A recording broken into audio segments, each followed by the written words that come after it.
to Geared for Growth. I'm your host, Mike Mortlock from MCG Quantity Surveyors, and today I have property investing royalty. I have Terry Ryder from Hotspotting. He's one of the brightest minds in property, has been in the game as a researcher and forecaster for a long, long time, and has probably forgotten more about property investing than I've ever learned. So it's a great opportunity to ask Terry what he thinks is going on in the property market at the moment and whether he thinks generally it's a good time to buy. But more importantly, we talk about the places like Perth, like Darwin, like Melbourne that have either seen a boom market or are experiencing a boom at the market. And perhaps even more importantly than that, he gives us the gold on 3 locations that he believes haven't been in the media, second wind markets that have performed in the past, have taken a breath, and he believes have some really, really strong green shoots. So that is worth the price of admission for this episode on itself. But we have a good chat about property in general. We talk about whether buyers agents have the capacity to manipulate the markets. We have a chat about taxes and policy and what's happened in Victoria compared to other states that it's made it harder to do business. A whole lot in this one, and I'm sure you're going to get some huge value out of it. Here's Terry. Terry Ryder, thanks for joining me back on Geared for Growth. Always happy to talk to you, Mike, and always happy to talk about real estate. Thank you very kindly. And I find that quite amazing, and the passion that you have for real estate, because to coin a phrase that probably the kids are using, you're a bit of an OG of property and property research in Australia. You've been in the game for a long time, so it's obviously a privilege to have you on the show. I want to take a moment to talk about the property market such as it is at the moment. We are in the interest rate cutting cycle, and yesterday it came across my desk some research from the chief economist of the Bank of Queensland, I think it was, showing what actually happens in the 2 years post the rate cut cycle. And I think in 8 out of 10 of the last cycles, there was a 10% growth immediately in the 2 years after, and I think in a couple of them over 25%. So it begs the question, is now actually maybe one of the better times to buy in the cycle?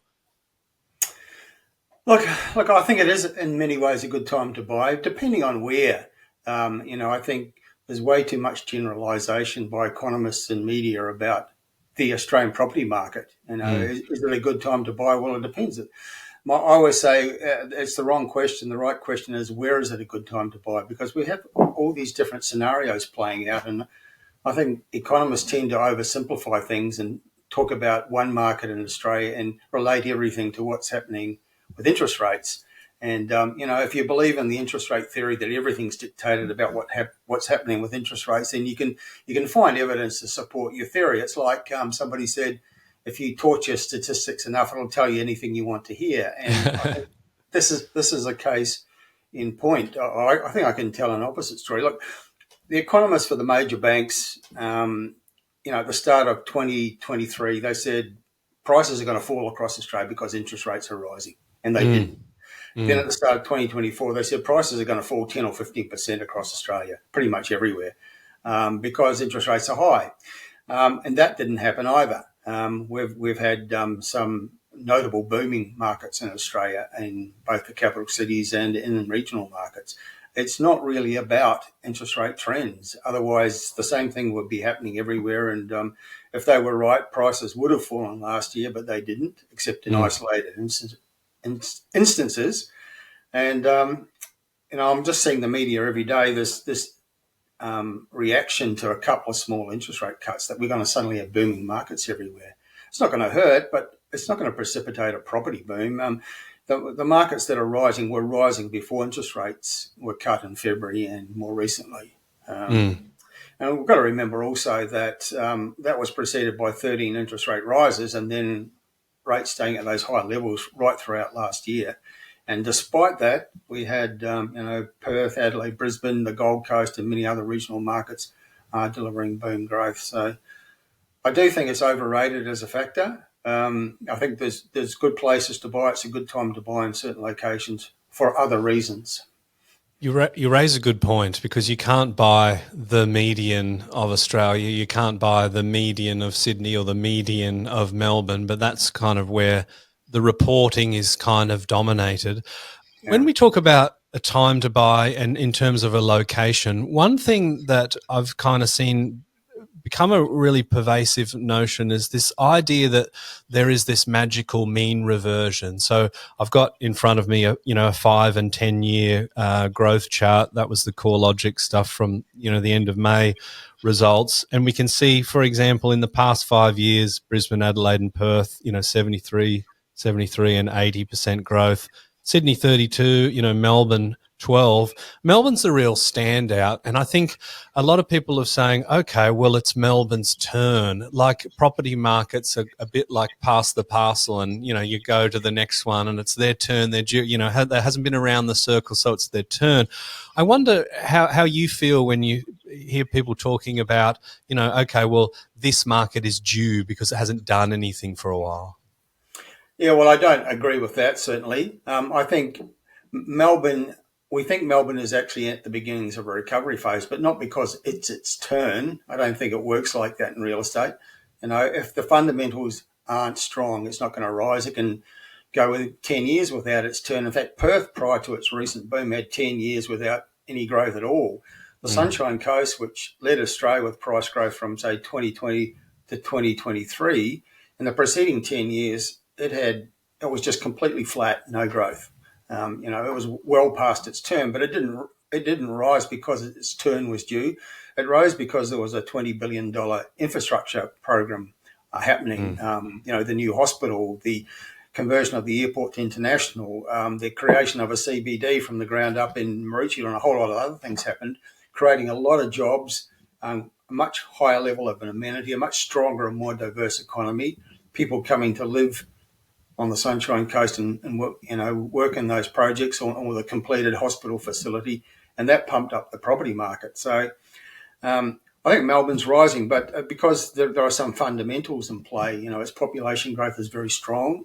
Its economy has improved, even though it's a state with a lot of debt, which is a negative thing, but its ranking as an economy has risen recently.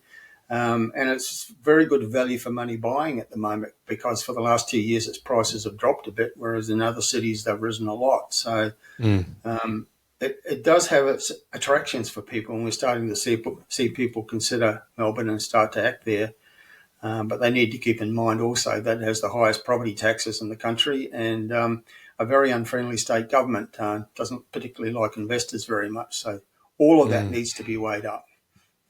I was talking to some people about Melbourne last night, and the question was raised: is the reaction that we saw from the Melbourne land tax a bit disproportionate in the way that people behaved?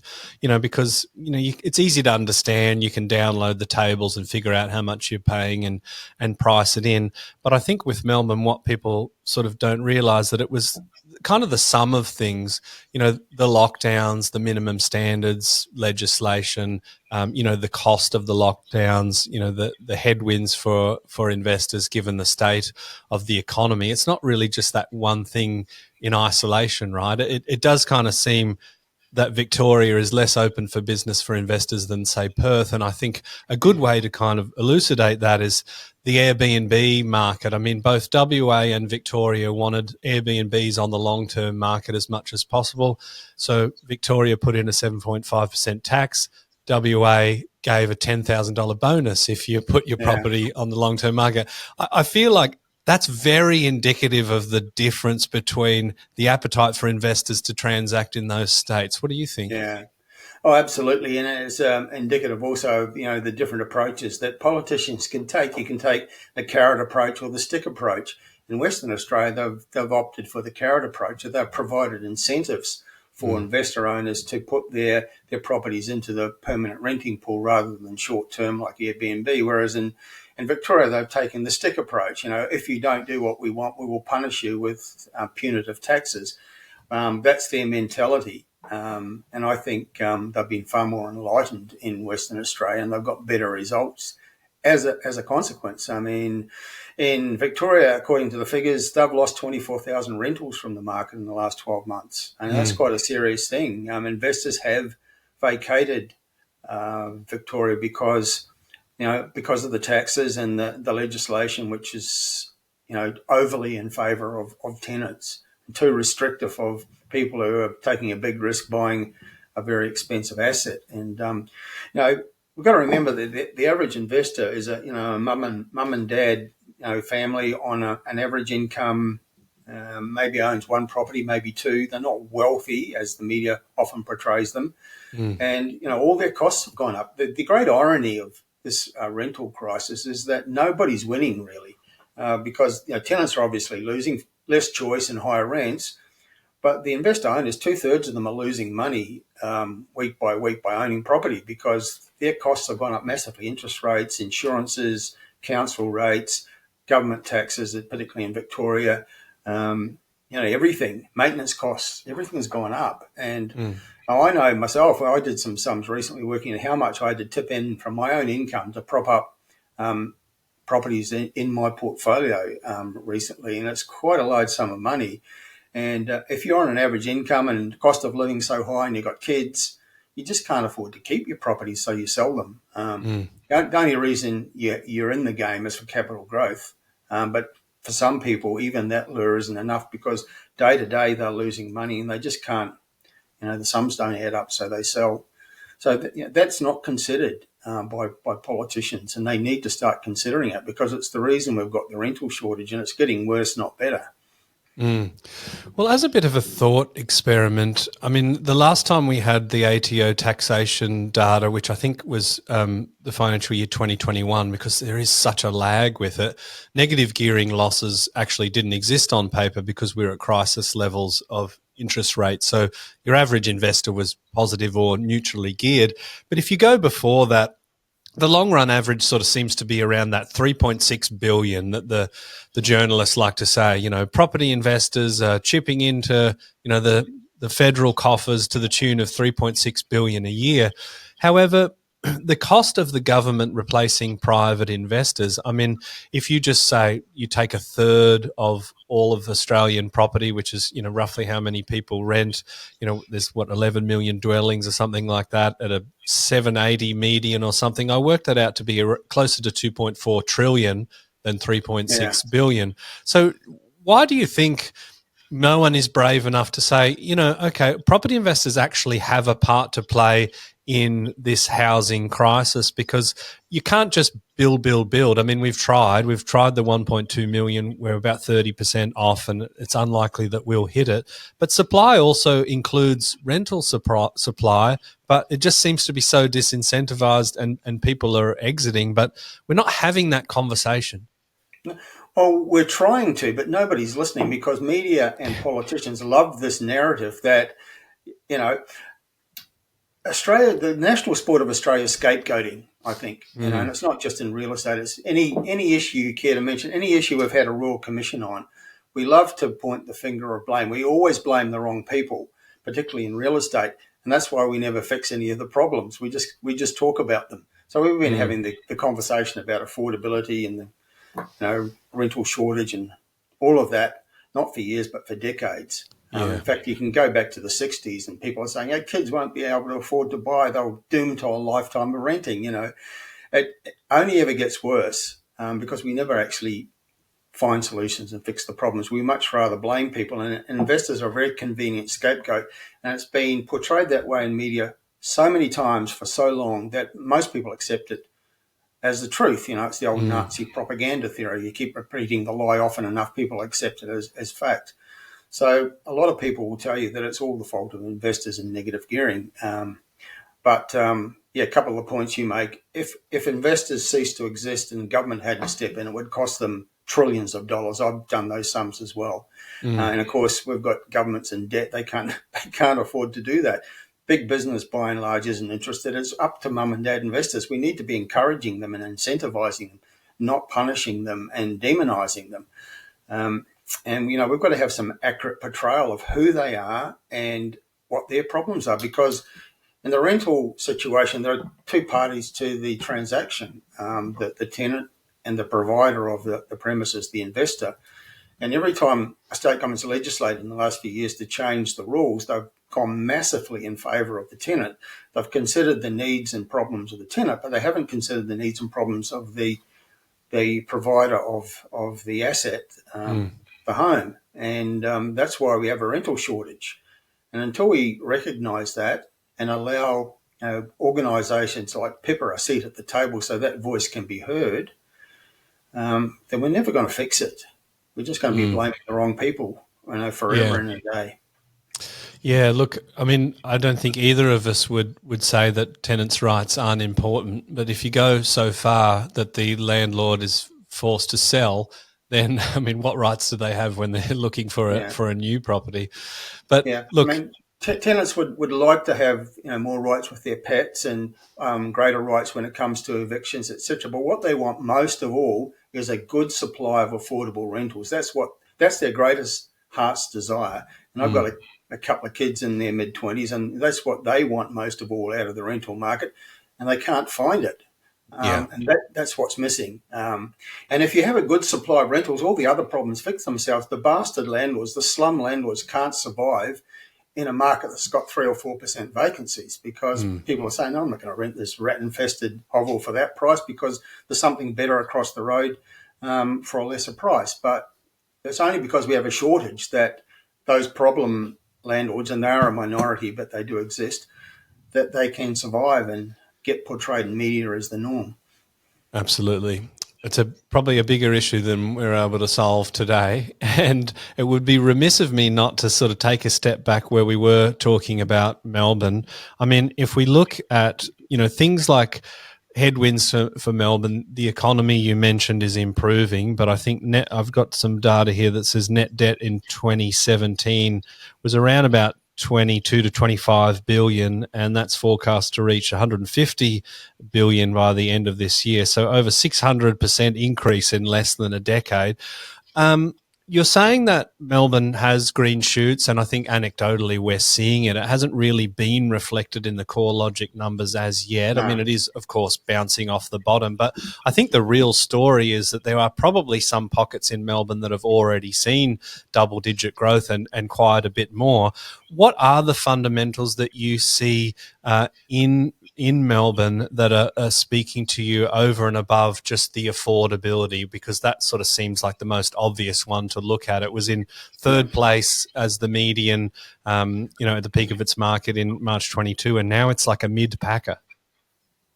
Yeah, look, I think one of the problems is that media monitors markets by what CoreLogic says about prices. That's telling you what's already happened recently. We're trying to predict the future and one of the ways we do that is monitoring sales activity, because we think that's a forward indicator of what will happen in prices. Now, when you do that, you realise that Melbourne's already on the way back, and some pockets of Melbourne are really pumping very strongly already, like Frankston, for example, and the Mornington Peninsula. Also, the inner city unit suburbs got rising demand, but it's not yet showing up in prices because there's always a time lag between the market turning in terms of buyer activity and showing up in the CoreLogic and PropTrack price data. That's why we do the price predictor index, which monitors is based on sales activity figures, and it's showing some really startling trends in Australia, some of which we'll probably talk about a little bit later. But the fundamentals of Melbourne are strong population growth, particularly from overseas migration, and an improving economy, notwithstanding the debt problem. Its ranking in the CommSec State of the States report has just risen. I think they ranked third in the latest one, where they've been down sort of fifth and sixth more recently. So that's part of it, because we do believe that real estate is local in nature and that real estate markets arise out of local economies. And that explains a lot of what happens with prices in different parts of the country. So you add that to the fact that Melbourne is, depending on how you measure it, our biggest or second biggest city.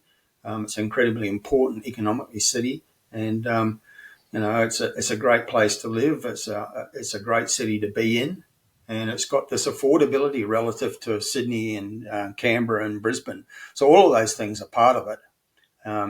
So we're now starting to see, more buyers sort of taking action in Melbourne, despite the unfriendly state government and the high taxes. Yes, that's the 10-year COVID levy. I mean, are you willing to put $1 on the fact that after 10 years that won't stay in place? I feel like once they're drunk on Well, that tax, it's going to be a well, feature. well, if we talk to people about the history of land tax and when it was brought in and why it was a temporary measure to force big landowners to break up their large holdings way back over a century ago. And here we are, it's still a blight on the landscape, and we'll never be rid of it. We'll never be rid of stamp duty. Weren't we promised stamp duty would be eliminated when we brought in the GST? Yes. Yes, but it will always be with us. One of the points you made about how much negative gearing costs the budgets. The figure I've seen recently is that when you add up how much the property industry, property owners pay in property taxes every year, council rates, stamp duty, land tax, and capital gains tax, it's over $100 billion in a typical year. That's a big sum of money. I think investors pay more than their fair share, but we keep hearing that negative gearing should be eliminated, and that we have a thing they call the capital gains tax concession. I don't think it's a concession; it's an imposition. It's just a way of calculating how much you pay to simplify it. But it's referred to as a concession. But as a home owner, you can own your home for 15 years and sell it for twice what you paid and pay no tax. The same situation for investing, you're paying a lot of tax. So, yeah, I think we need to, just recalibrate the debate with a little bit of fairness, and stop demonising people who don't deserve it. I think you're probably preaching to the choir on this show, but yeah, of course, we do need to educate people in the halls of power, and even some of the people that are suffering from the rental crisis. As you say, they keep hearing the same thing; they believe it to be true, but actually, things would be a little bit better if we had a little bit more of an open for business attitude. Anyway, I'll get off that soapbox. When you talk about sales, so sales is an indicator for future growth. What are we talking about there? Because we can see some of the research, for example, we see data that comes from, say, SQM. And one of the things that I like to look at is, the percentage increase and decrease in those aged listings, because it's really interesting to note, like Perth, the listings that were 180 days old or more, they just completely started getting sucked up. So that to me sort of says that there's so much demand that those sticky properties that maybe are overvalued or they're ugly duckling properties, they go away. Do you look at things like that, or is it purely metrics of like sales volume that you look at? I think we look at all the metrics really, and just that sales volumes is a simple, effective forward indicator of price trends and a predictor. But we do look at all the metrics. We look at listings, and they can be very significant. We look at days on market, vacancy rates, and a whole heap of other things. We don't have a magic formula or an algorithm. What I believe, and I've been doing this a long time, and I tend to be a little bit old-fashioned in the way that I do things. But the data is important, but you can't let the data do all the work. I think at the end of the day, it comes down to human decisions based on experience and knowledge, and experience, feel for the market, and making a judgment call, influenced by the data, but not totally dictated by it. And I'm aware that there's people for years been trying to create a magic algorithm where you put in this data and that data and you feed it all and it spits out the best location to buy. Nobody's succeeded. There's so many elements that you can't put into a formula. There's the human element. There's that intangible thing about confidence, and there's various trends that have influence. And it's quite complex. And it really comes down to a judgment call at the end of the day, taking into account what some of the numbers say, keeping in mind that most of the numbers are backward looking, and the past doesn't necessarily inform the future. I want to ask a question about the current state of investing in Australia. Kind of seems to me that fundamentals are becoming maybe a little bit less important when we factor in the behavioral economics of things. And that sounded like a mess of an intro, but I'll try and bring it back home. I remember hearing you talking about Perth, and I think it was October 2023, and you were saying the fundamentals are saying that Perth is really at the peak of the market. Yeah, as we know, the market continued to go ahead. Do you feel like that you were, in retrospect, bang on, but it was just this gold rush mentality of seeing a market that's not just doing double digits, but doing, 20% plus over a 12-month period that just had people piling in a market that the metrics just weren't actually stacking up, and it became almost like a self-fulfilling prophecy? The Geared for Growth Property Investing podcast is presented by our business, MCG Quantity Surveyors.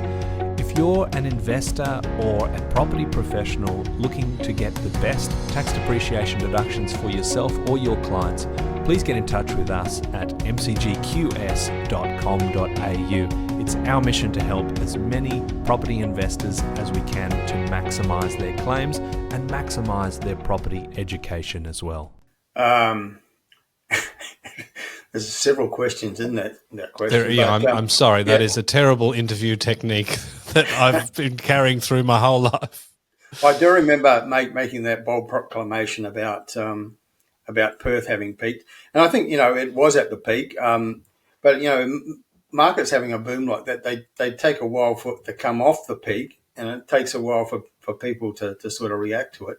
But what we've seen over the last 12 months, month by month, is the rate of the annual price growth rate for Perth has been coming down, and particularly in the last 6 months, it's really has come down. It was 25% or more at one point, around about the time I made that comment, and it's been getting gradually less and less. We've seen the sales activity numbers sort of gradually decline as well, and so maybe I was a little bit premature, but not much. But the point you make about the self-fulfilling prophecy in the market sort of being propped up by certain factors, I think we do have this new factor in the market that hasn't been there for very long. And that is, buyers agents acting on behalf of investors and home buyers, but primarily investors, I think, having a distortion effect on markets. Some buyers agents were just massively buying in Perth, buying anything they could get their hands on quite recklessly, I think, in some cases. The more reputable and sensible ones, will tell you that they exited Perth like 12 months ago.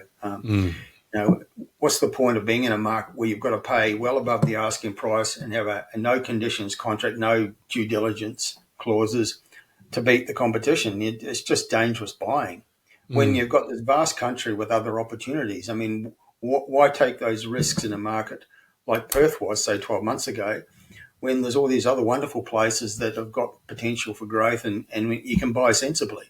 That's certainly been our approach. And I think, but some buyers agency just want volume, and because volume turns into amazing profits for them. And they were just buying massively in Perth. And now there's other parts of Australia they're piling into and distorting the numbers to a certain degree.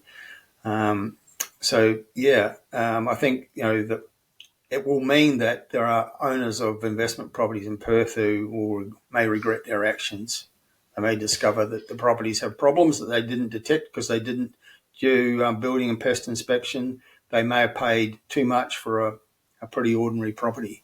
I suppose buyer's agents aren't terribly new, but buyer's agents, I think, typically have a sweet spot. They typically are small businesses, or at least they were small businesses. So if we rewind, say, 10 or 15 years, there's only really a handful of what I would call the bigger agencies, thinking the Empower Wells and the Metropoles and the Destinies and, maybe you put Rich Harvey in that group as well. But now we actually have quite a few buyer's agency businesses that are probably even bigger than the height of those guys back in the day. And we've also got social media channels and Facebook groups. We were talking off air. I did a live to Oz Property last night, and we're talking 70, 80,000 members. So that's a massive amount of eyeballs going to locations that they're talking about.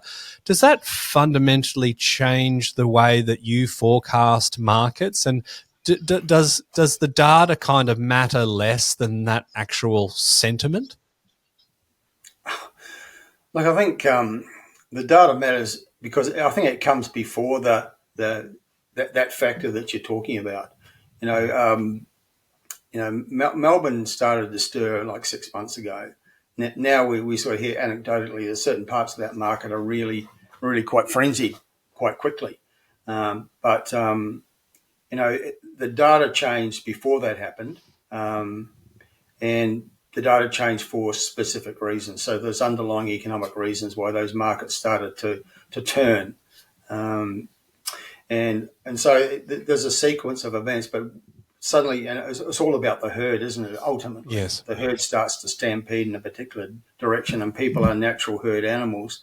And so everyone wants to be part of the herd, even if it's stampeding towards a cliff, rather than detach and head in the opposite direction, which is what the really smart, well-researched people would tend to do. So it becomes a certain amount of mass hysteria. And it's amazing. What amazes me now is just how quickly markets go from being dormant to really hot once the word gets out that something's changed. People want to get in early. Some parts of the Melbourne market are an example of that. Darwin is the best example of that right now. It's just become insanely hot. It's gone from nowhere to insanely hot in a matter of 3 to 6 months. Yeah, and I suppose the difference with Darwin is, if we look at the latest CoreLogic figures, we're talking 1.6 growth for the previous month, whereas Melbourne's 0.4, Darwin 4.3 for the quarter, Melbourne 1.2. So it's definitely showing up in the data. Yeah. I want to ask you about Darwin, and I want to sort of preface I think there's a bit of a phenomenon going on where I would call it the Perthification of property investing. There were so many people that either made money in Perth, and when we're talking 20% growth plus in a 12-month period, that's meaningful. That's meaningful money if they've bought well. There's a lot of people that probably missed out and don't want to be one of the people that miss out on the next one. And rather than the get rich slow kind of stuff that many of the property commentators have been talking about for years, it does kind of seem like, okay, well, we need to find the next Perth. And that led people to Melbourne. It led people to Darwin. And Darwin is typically hasn't been a property market that has really got that much attention, because there are certain commentators that say, well, Perth has so much reliance on resources that I actually don't like it as an investment spot. If anyone's have even remotely that view, Darwin is like Perth on steroids, I would have thought, but yet people are chasing that big gain and they don't want to miss out, and Darwin seemed to be like the golden-haired boy, and that's where they went. What was it about the metrics that you saw in Darwin, and has Darwin performed to the level that you expected, or has it actually gone on steroids because of these big movers coming in to what is ostensibly a small market? Yeah, no, I think it's succeeded. We expected it to become a national leader, and the full extent of the price growth hasn't showed up yet. I think the figures that are just being published, they say this is what happened in May, but really it's not. I mean, that report was being written long before the end of May. The true extent of the upheaval in the Darwin market has not yet been reflected in the price data, but it definitely has in the sales activity data. At the start of the year, we did, as we always do, we did this analysis of all the 14 major market jurisdictions of Australia, 8 capital cities and 6 state regional markets, with 5 different metrics, and we rank them. We aggregate them and come up with an overall ranking.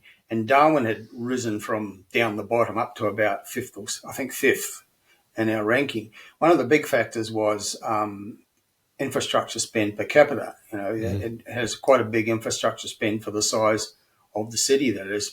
And as you've observed, it's a very small place. It's just a big country town, really.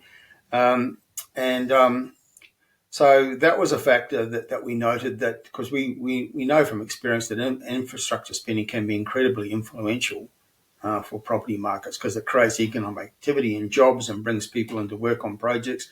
And some of those projects are projects that employ a lot of people when they're finished as well, like hospitals and universities. So that was a factor in Darwin. This economy was showing signs of improvement, which is significant. And then we looked at, well, it's the cheapest capital city in the country and people are chasing affordability. And it's got by far the highest rental yields. And people are chasing that as well as investors. So it had ticked a few boxes, and I thought, well, we started to put it into our hotspots report. And then we started to notice the uplift in sales activity 6 months ago. And now the latest batch just shows this exponential rise in activity. And that you referred to the listings data from SCM Research. They show a big drop in listings year on year in Darwin. So very few listings, big demand, and we are aware anecdotally that now we have a certain buyers agency just buying massively. They're just grabbing everything they can. And that's so just how much it's real and how much it's artificial. It's a bit hard to tell, but it's a phenomenon. I've just this morning literally finished writing the new price predictor index, which is a big report we do every 3 months, and it's based on the sales activity trends. And saying I've never seen numbers like the ones we're seeing for Darwin. We've been doing this report for 8 years every quarter, so over 30 editions. I just haven't seen these sorts of figures before, and I think it's possibly that distorting factor that you're referring to, that certain groups or property investor groups or buyers agency firms are having an overly large impact on the market there. It's interesting, isn't it? It's not a new question. Can volume buyers agents manipulate markets themselves? And I think we've always kind of said, oh, look, no one's doing 1,000 transactions a month. It really, the property markets are too big. I spoke to somebody that does own a big practice, and I asked the same question, and the answer was categorically yes. In places like Darwin, Melbourne, maybe not, but in a I don't know exactly how big the Darwin population is, but their view was that a population of that size and the volume that they and maybe some of their contemporaries do, they do actually believe that it is possible, and that is a very interesting concept. It is, and it's a relatively new one, but Darwin's quite a small place, and they can definitely have that impact. But even in a city like Melbourne, not in the overall numbers for Greater Melbourne, but in specific locations and pockets within Melbourne. We've seen it in Frankston. We identified Frankston and put it in our national top 10 best buys report about 6 months ago, because we could see that the Melbourne market was starting to turn. It's a relatively affordable area. It's got good infrastructure, ticks a lot of the boxes for us. But one of the game changer is they're building a $1 billion hospital there. And we know from experience that can have a big impact on a market because jobs in constructing it and then even more jobs in running it. So we included Frankston, and that's one market in Melbourne that is all of a sudden really hot. And members of my team live in Melbourne. They've been going to auctions in Frankston in recent weekends, and just, multiple bidders, 7 or 8 people bidding for every property and probably selling for more than the expected price. That's an example of, I think, certain buyers agents are focusing on Frankston big time. And that's having an impact there. So we've talked a fair bit about markets where the truth is probably out there. Melbourne, it's coming off the bottom. Darwin, arguably, maybe too late. Correct me if I'm wrong. Perth, we can definitely see, even though its annual growth rate, I think, is still sitting at 8.6, it's come down from, I think, 24% for the 2024 calendar year. So even though it looks like, oh, gee, that's a good place, well, it's rocketing down. So it begs the question, and of course, this is kind of what you do. So it's a hard question to say, give us all your secret herbs and spices. But are there any locations that you are able to share with us that aren't, like, the story isn't out there as yet? Yeah, I think so. There's quite a few of them, and as I say, I've just finished doing all the analysis and the writing for our Price Predict Index winter edition. It's a big job, but I do it myself, and I do it very hands-on and in an old-fashioned way because I get so much knowledge from it. I feel like I know a lot about what's going on right now right around Australia. And we're always on the lookout for what we call second wind markets because, everyone knew about Perth and we're piling in there. The word's getting out about Darwin, so everyone's going to want a piece of that. We're looking for the ones that aren't so known about, that have had good growth in the past. They've got good fundamentals, have been flatlining for a couple of years, as markets often do, and are just showing signs of rising again. So they had a sprint, they paused to catch their breath, they got their second wind, they're going to start running again. That's the analogy. So we call them second wind markets. And I just thought I'd choose three that stood out for us from the latest analysis. Amazing. Places that have great fundamentals.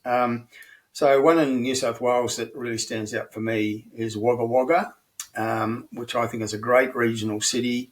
It's got that strength and diversity of the economy that we really like. It's got so many elements to it, including a big military economy, which can be very influential because that creates a lot of traffic. And certainly feeds into their tourism industry, but it's also a big agricultural region. It's on the route of the Inland Rail Link, which is Australia's biggest national infrastructure project at the moment. And when that's all finished, being directly on that route is going to be important for cities like Wagga Wagga and others. But we're starting to see the sales activity rising quite significantly there. And it offers affordability. And it just seems to me, if you look at I think you referred to that list of the places that have shown the best growth in the last 5 years since COVID. CoreLogic published a list a few months ago, and the towns and cities with the biggest growth since COVID. And the top 10 were all regional, and the top 10 were all mostly small regional centres. But the things they had in common, by my observation, was regional, strong, diverse economies, infrastructure spend happening, some element of lifestyle in play, and housing affordability. And that seems to be in terms of the secret herbs and spices or the secret sauce, that's the formula that seems to have worked over the last 5 years and is still working. For affordability rules at the moment, I think that's one reason why Sydney isn't sort of lagging behind overall. It's affordability is just out the window there. So places like Wagga Wagga appeal to investors, to internal migrants, rent investors. It offers a lot. Now, the one we talked about Melbourne a bit, but regional Victoria is even more so. The numbers are showing there's a revival there, and for similar reasons. Ballarat, Bendigo, etc. Their pricing hasn't risen for the last couple of years. In fact, Ballarat prices have come back a bit. They're good, strong regional cities with strong, diverse economies, jobs being created. Their populations are growing. They're actually getting a lot of population out of Melbourne. The regional movers index published just in the last week or so shows that the Sunshine Coast has been the number one recipient of internal migrants, but now Geelong is actually number one, overtaking the Sunshine Coast. And Ballarat and Bendigo are also doing very well. So people are leaving Melbourne. The Melbourne population is rising from overseas migrants, and it's losing a bit of it to internal migration, people moving, but they don't move very far. So they're moving to places quite close. And so these cities have very good value for money, and we're starting to see evidence that their markets are rising. So it's a good opportunity to buy there if you can overcome those negatives about Victoria and the taxes. And the third one, just to spread it around, regional Queensland is very much flavour of the year for a lot of both home buyers, internal migrants, and also investors. Probably more than anywhere else in Australia, it offers affordable regional cities with good rental yields and potential for growth. and some of them are already frenzied, and you'd want to avoid them, like Townsville and Rockhampton. Townsville, yeah. Just too hot. And I think the evidence in the latest sales activity is the Townsville numbers are starting to drop off after 2 or 3 really strong years. But the one that stands out for me is Bundaberg, a second wind market that's had great growth in the past, still very affordable, a really good, strong regional city with a diverse economy. And the big kicker there again is this hospital factor. They're building a $1.2 billion hospital there. And for a city the size of Bundaberg, that's going to have a huge impact on its property market, just that thing alone, but building on all the other things that are already there. So those are just 3 places amongst many that we would be telling people about. Yeah, fantastic. You might be interested to note that when we're doing depreciation schedules, obviously around the country, we look at where the majority of our investors are going, and it's all, for the last couple of years, it's been the story of the rise of Perth. Before the Perth boom, it was about 9% of all of our investors would buy there. It peaked at just over 40% of all the work that we were doing in Perth. Was crazy. And Perth and Queensland were really fighting each other. It wasn't necessarily Brisbane, although that's been very, very popular. But the number one SA3 location in our data for 2024 was Townsville, which kind of makes me happy, because anyone that bought, it's probably made money. But it's certainly a completely different market now than what it was 2 or 3 years ago. Yeah. Oh, it is. And, I mean, the smart investors and the smart buyers agents have exited Townsville. They were perhaps, hopefully, there early in their cycle. We do like Townsville. It ticks a lot of our boxes because we like these really strong, diverse regional economies. And Townsville, probably more than anywhere in Australia, has that. It's got so many strings to its economic bow, including tourism and manufacturing and resources, and got a big education economy, a big military economy like Wagga Wagga. It's got an army base and a RAF base. The only detriment about Townsville is it's in the tropical north and its insurance costs are really high. Yes. But it's been affordable, and people have bought there, people who bought there 3 years ago will be very happy investors. Absolutely. Now, Terry, I could talk to you all day, but I better let you get on to your next appointment. 2 questions, and you can pick one or use them both. One is, how do we actually get a copy of this brand new report? And secondly, is there anything that you think property investors really need to know in the back end of 2025? We can get the report. We're literally producing it this week. It'll be available next week on the Hotspotting website. You can just go to and click on the tab at the top. It says reports, the price predictor index. It'll be winter edition. So don't buy the autumn edition that you'll probably see there today. On Monday or Tuesday, you'll see the winter edition. It's, the word unique is a little bit overused, but I don't know that anyone else does this analysis of sales activity trends as a forward indicator of prices. It's a huge job, but we think it's worth doing because we get so much information from it. And it can alert people to the places that are just starting to rise.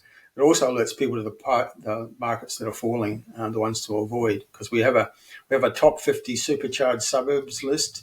We have a top 50 most consistent suburbs, because we think consistent places are also the one we've chosen for this new edition is Kingaroy in Queensland, and it's just the consistency of sales over the last 3 or 4 years is just extraordinary in Kingaroy. And those sorts of places produce great price growth. It actually ranked number 2 in the nation for growth in the last 5 years on that core logic list. And it's whereabouts is that? Kingaroy in Queensland, which is about 2 hours from where I'm sitting. I'm in the Sunshine Coast hinterland. It's an agricultural region, the South Burnett region. It's equidistant from Brisbane, Noosa, and Toowoomba. Okay. 1.5 hours from each. So, and you said 20 what percent? 5 years? 22% in the last 12 months. 12 months, but, right? But it's doubled its median price in the last 5 years, which is why it ranks number 2 on that core logic list for growth since COVID struck. There's lots of insights and interesting snippets in the new edition, which will be out early next week on the hotspotting.com.au website. What was the second one? Anything that you think property investors need to know in the back end of 2025 if they're, chasing the next location that's going to outperform the average market?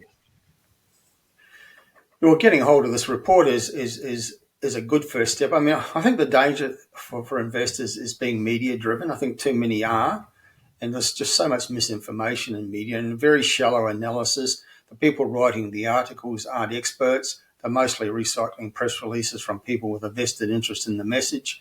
You've got to be very, very careful about who you believe and what you believe. And you've got to avoid becoming part of a herd stampeding into the nearest, sort of hot market, which has been Perth. But it's going to be Darwin very, very quickly. Probably already is. I think, the markets to look for are the second wind markets. And somebody I know and respect recently said that the markets that are going to be leading on capital growth in 2 or 3 years from now will be flat right now, quite probably. But most people want to get into a market when they read there's a boom on. The smart people are well researched and they buy before the boom happens. So I've given you a couple of examples of those places in the conversation today: Wagga Wagga, Ballarat or Bendigo in Victoria, Bundaberg in Queensland. There's lots of others around the country. But buying in those places, I mean, you don't need to find the next Perth. I mean, everywhere I've bought in the last 5 years has produced comparable growth. They're just not they're just not in the headlines. They're sometimes places that fly under the radar screen, but you look for the fundamentals: affordability, strong diverse economy, jobs being created, maybe a lifestyle element, and know that regional markets have been outperforming capital cities for quite a long time now, and they still are. And it's that trend we call the exodus to affordable lifestyle. It didn't start with COVID. That's been misrepresented by media as well. It's been going for longer. It's more about technology, Mike. It's about people being able to work remotely, and more people saying, well, I don't really need to live in the big, expensive, congested city. Maybe I can move and do what I do from Kingaroy or from Ballarat or Wagga Wagga, and have sell your home in the big city, buy a place of comparable standard in a regional area, and have a lot of money left over. A different lifestyle, game changer. It was predicted that when the lockdowns are over and the restrictions ended, everyone would move back. They obviously haven't done any sums on what it costs to relocate. I have, because it's been in the media a bit lately about downsizers refusing. Baby boomers refusing to downsize, being blamed for the housing crisis. Right. The average cost of moving is about $100,000, and right. I know it's true because I did it myself. I downsized a couple of years ago, and I added up all the bills because of all this publicity, and it was over $100,000 to sell that place, buy the new home, and relocate from one to the other. And a big chunk of that was stamp duty.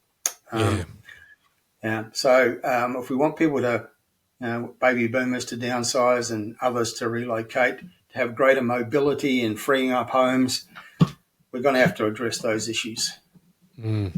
Remove the impediment. But I suppose when we're talking about a tax that generates, I think, around about $1 billion a week for the whole country, it's a hard one to remove. A lot easier to put them in than take them away, right? Yeah. It's cocaine to politicians and state governments, isn't it? It's we'll never be rid of it, unfortunately, but it's such a barrier, such an affordability issue. And if it could be replaced by some other tax, and there's a lot of talk about, a broad-based land tax, that would be not super popular, I don't think, but it does make a certain amount of sense. Yeah, absolutely. Well, Terry, hopefully the politicians are listening, and more importantly, I hope property investors are listening to the insights, and especially those 3 areas that you very kindly highlighted are worth looking at. Thank you very much for sharing all of that so open and honestly today. I appreciate it. As you can tell, I do love talking about these things, Mike, and it's always good to talk to you, so no problem at all. We'll have you back. Thanks, mate. Okay.